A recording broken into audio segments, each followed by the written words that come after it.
Orang yang sangat berpengaruh di dunia Part 2 menurut buku karya Michael Hart. 4. Buddha 563 sm 483 sm. Gautama Buddha nama aslinya Pangeran Siddhartha, pendiri agama Buddha. Salah satu dari agama terbesar di dunia. Putra Raja Kapila Vastu. Timur Laut India. Berbatasan dengan Nepal.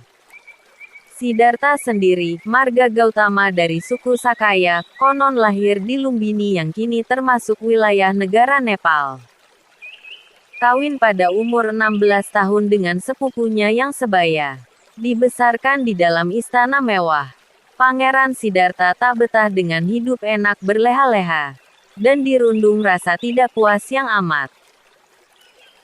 Dari jendela istana yang gemerlapan dia menjenguk keluar dan tampak olehnya orang-orang miskin terkapar di jalan-jalan. Makan pagi sore tidak. Atau tidak mampu makan sama sekali. Hari demi hari mengejar kebutuhan hidup yang tak kunjung terjangkau bagai seikat gandum digantung di moncong keledai. Taruhlah itu yang gembel. Sedangkan yang berpunya pun sering kehinggapan rasa tak puas, was-was gelisah, kecewa dan murung karena dihantui serba penyakit yang setiap waktu menyeretnya ke liang lahat. Siddhartha berpikir, keadaan ini mesti dirubah. Mesti terwujud makna hidup dalam arti kata yang sesungguhnya. Dan bukan sekedar kesenangan yang bersifat sementara yang senantiasa dibayangi dengan penderitaan dan kematian. Tatkala berumur 29 tahun, tak lama sesudah putra pertamanya lahir, Gautama mengambil keputusan dia mesti meninggalkan kehidupan istananya dan mengharbakan diri kepada upaya mencari kebenaran sejati yang bukan sepuhan. Berpikir bukan sekedar berpikir, melainkan bertindak. Dengan lenggang kangkung dia tinggalkan istana, tanpa membawa serta anak bini. Tanpa membawa barang dan harta apapun, dan menjadi gelandangan dengan tidak sepeser pun di kantong. Langkah pertama, untuk sementara waktu, dia menuntut ilmu dari orang-orang bijak yang ada saat itu dan sesudah merasa cukup mengantongi ilmu pengetahuan. Dia sampai pada tingkat kesimpulan pemecahan masalah ketidakpuasan manusia. Umum beranggapan, betapa itu jalan menuju kearifan sejati. Atas dasar anggapan itu Gautama mencoba menjadi seorang pertapa. Bertahun-tahun puasa serta menahan nafsu sehebat-hebatnya. Akhirnya dia sadar laku menyiksa diri ujung-ujungnya cuma mengaburkan pikiran. Dan bukannya malah menuntun lebih dekat kepada kebenaran sejati. Pikir punya pikir. Dia putuskan mendingan makan saja seperti layaknya manusia normal dan stop bertapa segala macam karena perbuatan itu bukan saja tidak ada gunanya melainkan bisa bikin badan kerempeng, loyo, mata kunang-kunang, ngantuk, linu, bahkan juga mendekati bego. Dalam kesendirian yang tenang tenteram dia bergumul dengan peri kehidupan problem manusiawi. Akhirnya pada suatu malam, ketika dia sedang duduk di bawah sebuah pohon berdaun lebar dan berbuahkan semacaran bentuk buah pir yang syarat biji segala macam, maka berdatanganlah teka-teki masalah hidup seakan berjatuhan menimpanya.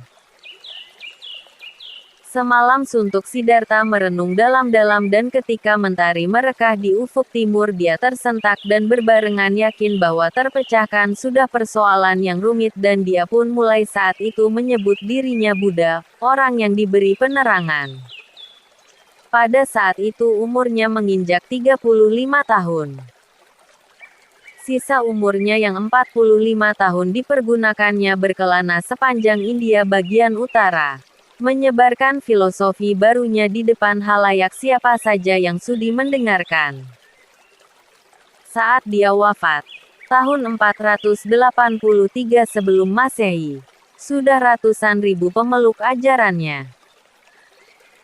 Meskipun ucapan-ucapannya masih belum ditulis orang tapi petuah-petuahnya dihafal oleh banyak pengikutnya di luar kepala.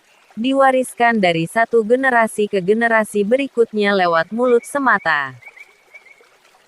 Pokok ajaran Buddha dapat diringkas di dalam apa yang menurut istilah penganutnya. 4 kebajikan kebenaran. Pertama, kehidupan manusia itu pada dasarnya tidak bahagia.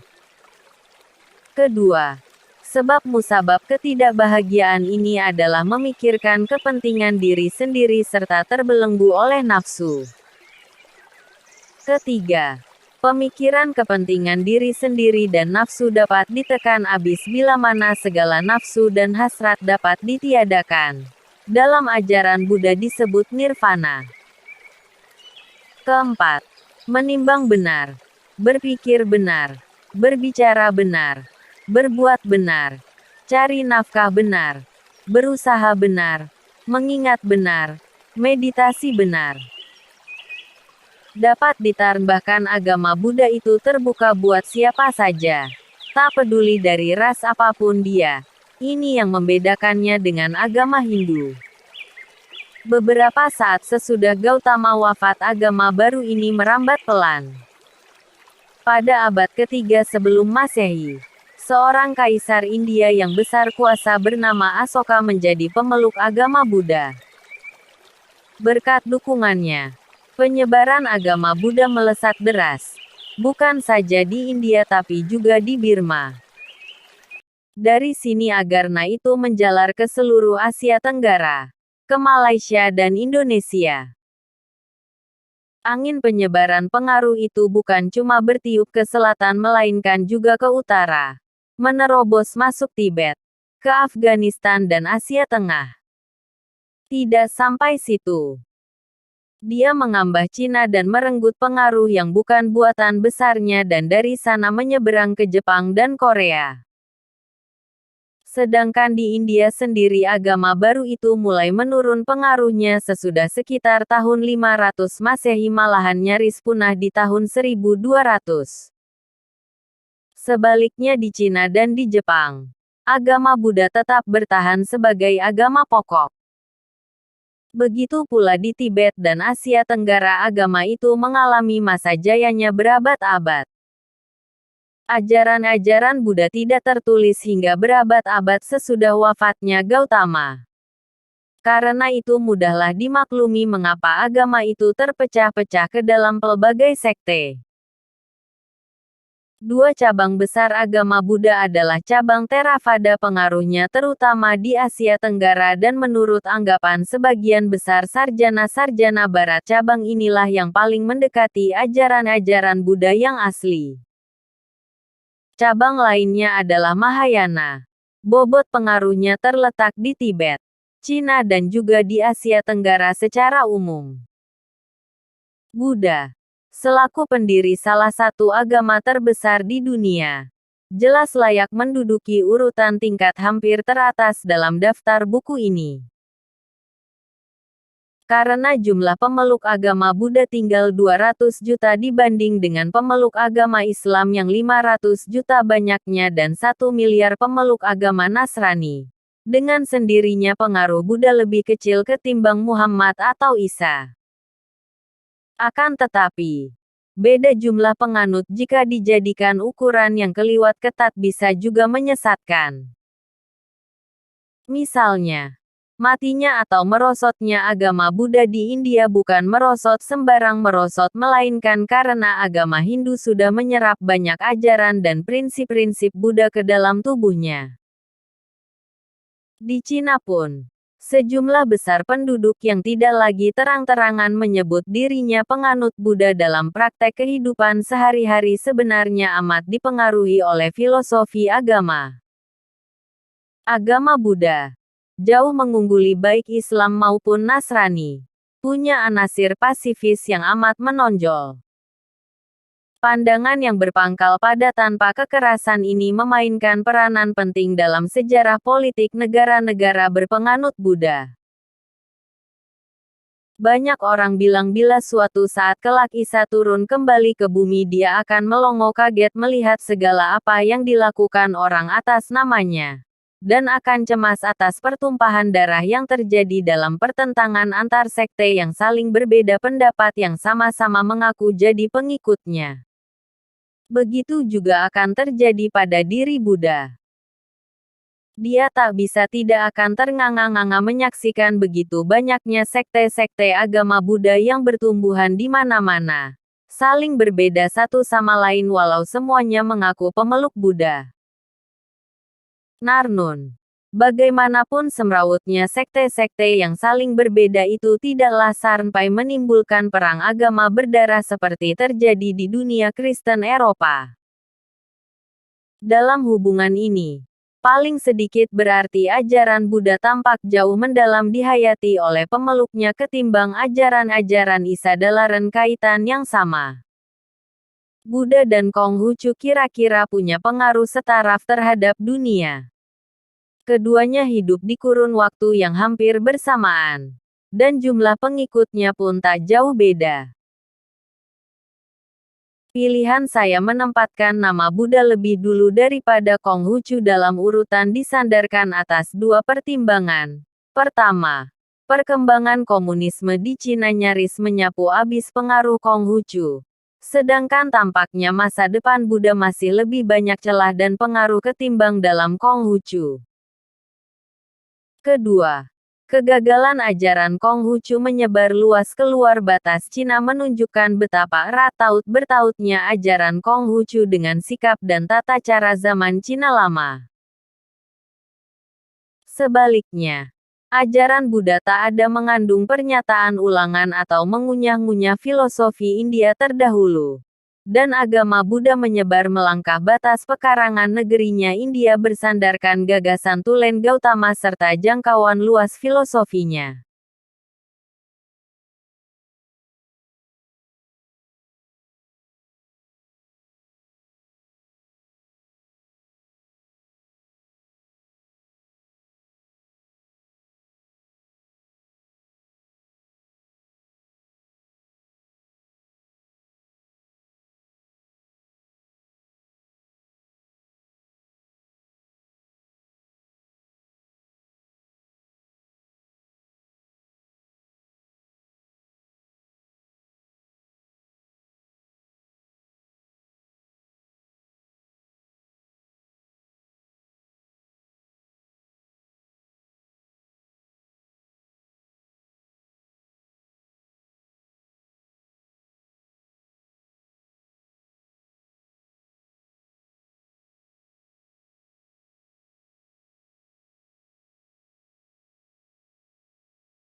6.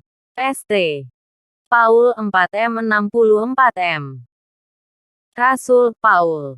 Sejaman tapi lebih muda sedikit dari Nabi Isa. Tak syak lagi penyebar agama Nasrani yang paling terkemuka. Pengaruhnya dalam teologi Kristen jelas menunjukkan yang paling mantap, paling berjangkau jauh dibanding semua penulis dan pemikir Kristen lainnya. Paul, juga terkenal dengan panggilan Saul, dilahirkan di Tarsus, sebuah kota di Cilisia kini Turki, beberapa tahun sebelum tiba era Kristen. Biarpun seorang warga Romawi, dia lahir sebagai Yahudi, pendalam bahasa Ibrani di masa muda dan memperoleh pendidikan mendalam perihal keyahudian. Dia juga belajar dagang dan bikin kemah. Selaku pria remaja dia berangkat ke Darussalam bekerja di bawah bimbingan pendeta Gamaliel, seorang guru Yahudi kenamaan. Walaupun Paul dan Isa berbarengan ada di Darussalam saat itu, tapi amat diragukan keduanya pernah bertemu muka. Sesudah mangkatnya Isa, orang-orang Kristen dianggap selaku pembangkang dan karenanya digasak habis-habisan. Mula-mula Paul ikut menghantam. Tapi dalam perjalanan menuju Damsyik di matanya seakan terbayang Isa berbicara dengannya dan segera Paul masuk Nasrani. Ini merupakan titik balik penting dalam kehidupan pribadinya. Jika dulunya jadi awan dan tukang gebuk orang Kristen, kini dia berubah menjadi penyebar dan penganjur paling gigih dan paling berpengaruh untuk kepentingan agama Nasrani. Paul menghabiskan sisa hidupnya dengan menulis dan memperdalam kekristenan, dan meraih banyak pemeluk berbondong-bondong memasuki agama Nasrani. Selama kegiatan dakwahnya dia melakukan perjalanan kian kemari secara kerap, baik ke Asia Kecil, Yunani, Suriah dan Palestina. Menghadapi orang-orang Yahudi Paul tidak keliwat sukses. Bahkan lebih sering menimbulkan pertentangan dan dalam banyak peristiwa jiwanya sering terancam. Khotbah menghadapi orang non-Yahudi. Paul teramatlah menonjolnya dan peroleh sukses besar sehingga sering dia diberi julukan Rasul orang-orang non-Yahudi. Tak seorang pun bisa mengungguli kehebatan Paul dalam penyebaran agama Nasrani. Sesudah menyelesaikan 3 kali perjalanan panjang menyebar agama di dalam wilayah bagian timur Kekaisaran Romawi, Paul kembali ke Darussalam. Apa lacur? Begitu sampai begitu diamankan, dan diboyong ke Roma ke depan pengadilan. Sejarah tak begitu jelas mencatat bagaimana ujung pengadilan itu. Bahkan tak jelas pula apakah sejak itu dia pernah dapat meninggalkan Roma. Akhirnya, diperkirakan tahun 64 Paul dibunuh dekat kota Roma. Pengaruh Paul dalam perkembangan agama Nasrani dapat diukur dari 3 hal. Pertama, sukses besarnya dalam penyebaran agama. Kedua, tulisan-tulisannya yang menyusun bagian-bagian penting Perjanjian Baru. Ketiga, peranannya dalam hal pengembangan teologi Kristen. Dari 27 buku Perjanjian Baru, tak kurang 14 dihubungkan dengan jasa Paul. Meskipun ilmuwan modern berpendapat 4 atau 5 buku dari 14 itu ditulis oleh orang lain, namun tak diragukan lagi bahwa Paul lah orang terpenting secara pribadi menulis Perjanjian Baru. Pengaruh Paul di bidang teologi Kristen betul-betul tak terperikan besarnya. Ide-idenya termasuk hal-hal sebagai berikut. Isa tidak cuma nabi yang mengesankan tapi juga suci. Isa wafat demi dosa-dosa kita dan penderitaannya dapat membebaskan kita. Manusia tidak bisa melepaskan diri dari dosa-dosa hanya dengan mencoba melaksanakan perintah-perintah yang tertera dalam Injil, tapi hanya bisa dengan jalan menerima Isa sepenuh jiwa. Sebaliknya, apabila manusia menerima dan percaya Isa, segala dosa-dosanya akan dimaafkan. Paul juga menjelaskan doktrin-doktrinnya mengenai ihwal dosa, lihat Romans 5, pukul 12:19. Karena kepatuhan kepada hukum semata tidak cukup untuk menjamin kebebasan. Paul menegaskan bahwa tak ada gunanya memeluk agama Nasrani seraya tetap bersiteguh di soal batasan-batasan Yahudi apa yang boleh dimakan dan apa yang tidak. Serta percuma saja jika masih mengamalkan aturan-aturan Musa atau masih disunat. Seberapa pemuka-pemuka Kristen saat itu menentang keras pendapat Paul dalam segi ini. Dan andai kata sikap mereka ini menyebar luas, sangatlah disangsikan agama Nasrani bisa berkembang begitu cepat di seluruh kekaisaran Romawi. Paul tak pernah kawin. Walaupun tak ada cara membuktikannya. Jelas Paul tak pernah adakan hubungan kelamin dengan wanita. Pandangannya mengenai seks dan wanita sudah terikat dengan kitab suci. Karena itu membawa pengaruh besar pada sikap-sikapnya di belakang hari. Dalilnya yang masyhur dalam kaitan ini tercantum dalam I Korintians 7:8-9, yang bunyinya, "Kuserukan kepada para lelaki yang tak kawin dan para janda adalah baik bagi mereka jika mereka mematuhi petuahku dan menyontoh ihwal diriku. Tapi jika mereka tak bisa bertahan, biarkanlah mereka kawin karena bagaimanapun kawin itu masih lebih baik daripada dibakar." Paul juga punya pendirian yang tegas mengenai status wanita yang layak. Biarkanlah wanita-wanita itu belajar apa saja secara diam-diam dan saya tidak merasa risau apabila mereka juga mengajar ataupun oleh sebab satu dan lain hal menguasai kaum pria. Asal saja secara diam-diam. Soalnya karena Adamlah yang menyebabkan adanya Hawa. I Timothy pukul 2:11-13. Sikap yang lebih tegas dikemukakan pula dalam I Korintias 11:7-9. Memang, kalimat-kalimat Paul sudah pernah jadi pendapat banyak tokoh sejamannya. Yang perlu dicatat adalah Isa sendiri tak pernah tampil dengan pertanyaan-pertanyaan serupa itu. Paul, lebih dari orang-orang lainnya, bertanggung jawab terhadap peralihan agama Nasrani dari sekte Yahudi menjadi agama besar dunia.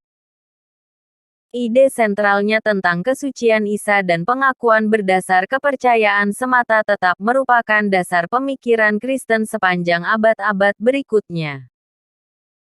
Belakangan semua teolog Kristen, termasuk Augustine, Aquinas, Luther dan Calvin, semuanya terpengaruh oleh tulisan-tulisan Paul.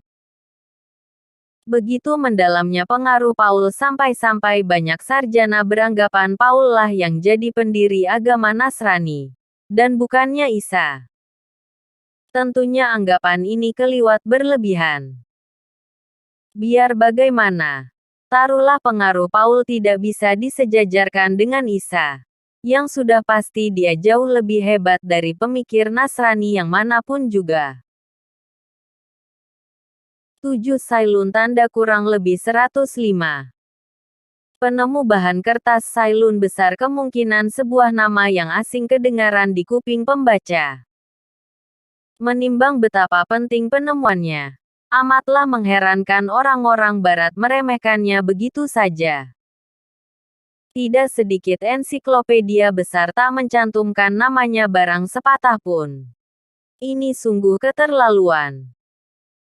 Ditilik dari sudut arti penting kegunaan kertas amat langkanya Sailun disebut-sebut bisa menimbulkan sangkaan jangan-jangan Sailun sebuah figur tak menentu dan tidak bisa dipercaya ada atau tidaknya.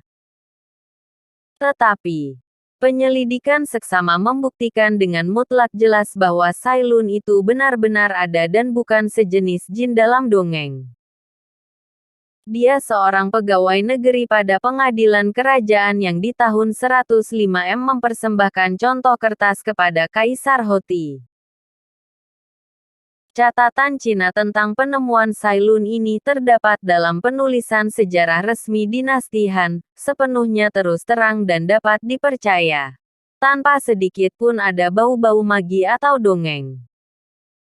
Orang-orang Cina senantiasa menghubungkan nama Cailun dengan penemu kertas dan namanya tersohor di seluruh Cina. Tak banyak yang dapat diketahui perihal kehidupan Cailun. Kecuali ada menyebut dia itu orang Kebirian. Tercatat pula Kaisar teramat girang dengan penemuan Cailun. Dan ia membuatnya naik pangkat. Dapat gelar kebangsawanan dan dengan sendirinya jadi cukong. Tetapi, belakangan dia terlibat dalam komplotan anti-istana yang menyeret ke kejatuhannya. Catatan-catatan Cina menyebut sesudah dia disepak Cailun mandi bersih-bersih, mengenakan gaunnya yang terindah, lantas meneguk racun. Penggunaan kertas meluas di seluruh Cina pada abad kedua, dan dalam beberapa abad saja Cina sudah sanggup mengekspor kertas ke negara-negara Asia. Lama sekali Cina merahasiakan cara pembikinan kertas ini. Di tahun 751, Apalacur, beberapa tenaga ahli pembikin kertas tertawan oleh orang-orang Arab sehingga dalam tempo singkat kertas sudah diprodusir di Baghdad dan Samarkand. Teknik pembikinan kertas menyebar ke seluruh dunia Arab dan baru di abad ke-12 orang-orang Eropa belajar teknik ini. Sesudah itulah pemakaian kertas mulai berkembang luas dan sesudah Gutenberg menemukan mesin cetak modern, kertas menggantikan kedudukan kulit kambing sebagai sarana tulis-menulis di Barat.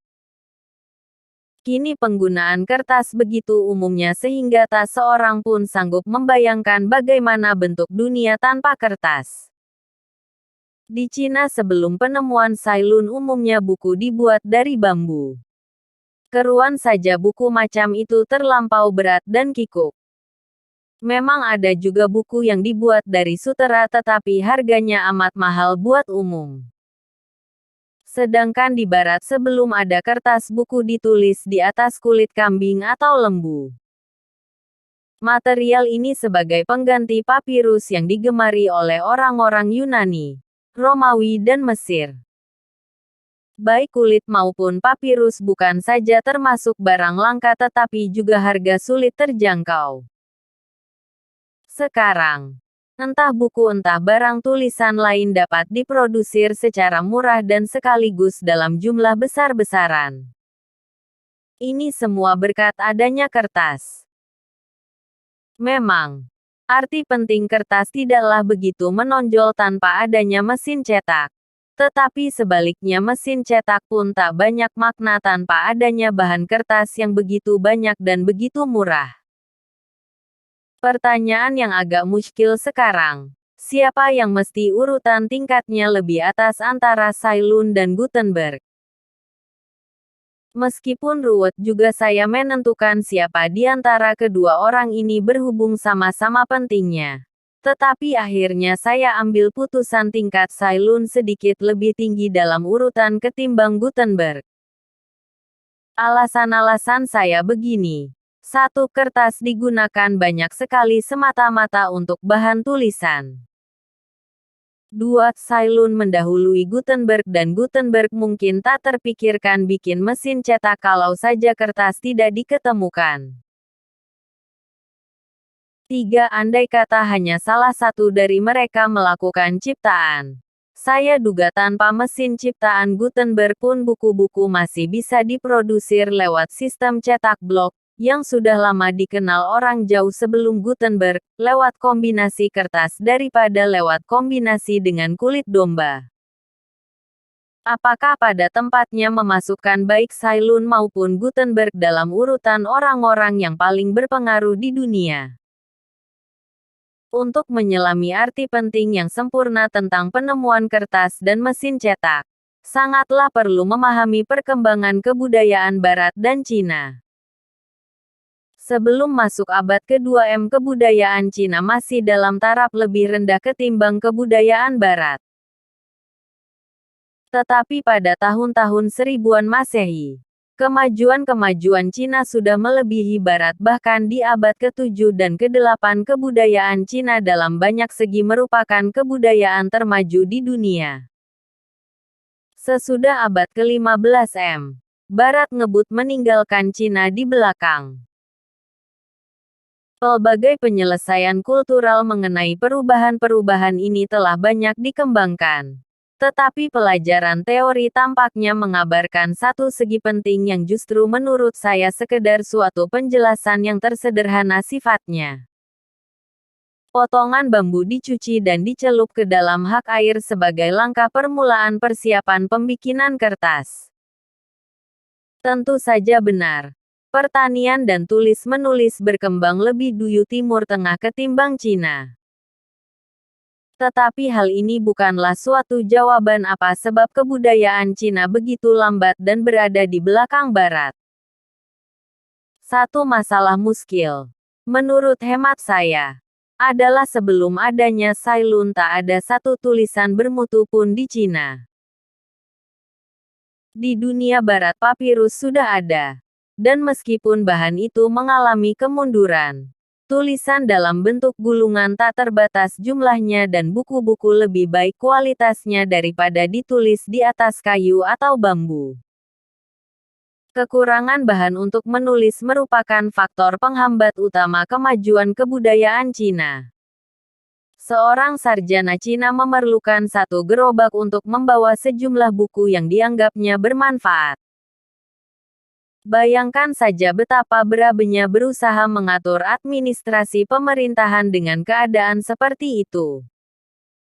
Penemuan kertas oleh Cailun merombak total keadaan itu. Dengan sejumlah bahan-bahan tulisan yang ada, kebudayaan Cina melonjak naik begitu cepat sehingga hanya dalam beberapa abad sudah mampu mengimbangi Barat.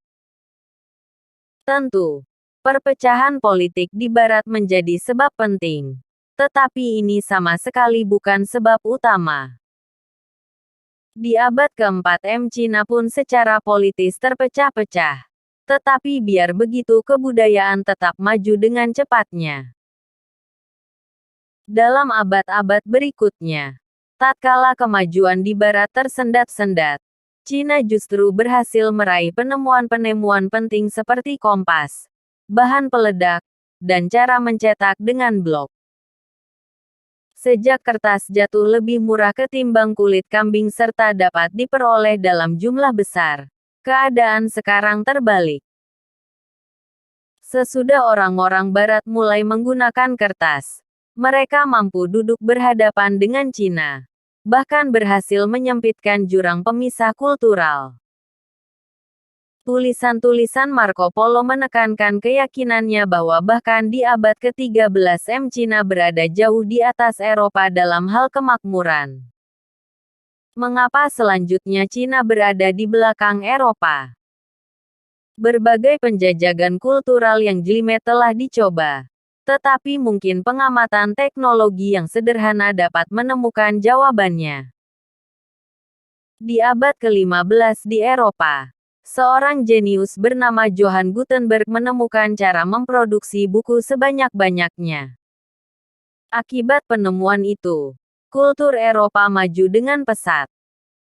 Karena Cina tidak punya orang seperti Gutenberg, Cina tetap bertahan pada sistem pencetakan blok sehingga perkembangan kulturnya merangkak lebih lambat.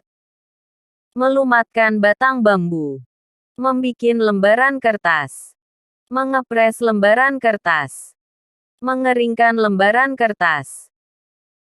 Apabila orang menerima analisa di atas, dia tidak harus menerima kesimpulan bahwa Cailun dan Gutenberg adalah dua manusia yang merupakan tokoh sentral dalam sejarah dunia. Memang, Cailun berada di barisan paling depan dari penemu-penemu lain karena beberapa alasan. Umumnya penemuan-penemuan merupakan produk dari zamannya dan bisa juga terjadi biarpun orang yang betul-betul menemukannya tak pernah hidup sama sekali. Tetapi, keadaan ini sama sekali tidak berlaku pada masalah kertas. Orang-orang Eropa tidak mulai memproduksi kertas beribu-ribu tahun sesudah Sailun. Mereka baru terbuka pikiran dan membikinnya sesudah belajar proses pembikinannya dari orang Arab. Dalam hubungan ini, biarpun orang sudah menyaksikan bagaimana orang Cina memproduksi kertas, bangsa-bangsa Asia lainnya tak pernah punya kemampuan memproduksinya. Jadi jelaslah, penemuan cara memproduksi kertas bukanlah pekerjaan gampang. Tak bisa begitu saja bisa dilaksanakan oleh kebudayaan maju yang serba tanggung, melainkan erat kaitannya dengan sumbangan pikiran dari perseorangan yang punya kelebihan luar biasa. Sailun adalah model orang macam itu. Dan cara membikin kertas yang dilakukannya, di samping modernisasi yang diperkenalkan sekitar tahun 1800 pada dasarnya sama serupa apa yang dilakukan orang hingga kini. Inilah alasan mengapa saya menempatkan baik Sailun maupun Gutenberg kedua-duanya dalam urutan ke-10 pertama orang berpengaruh dalam buku ini, dengan menempatkan Sailun lebih atas ketimbang Gutenberg.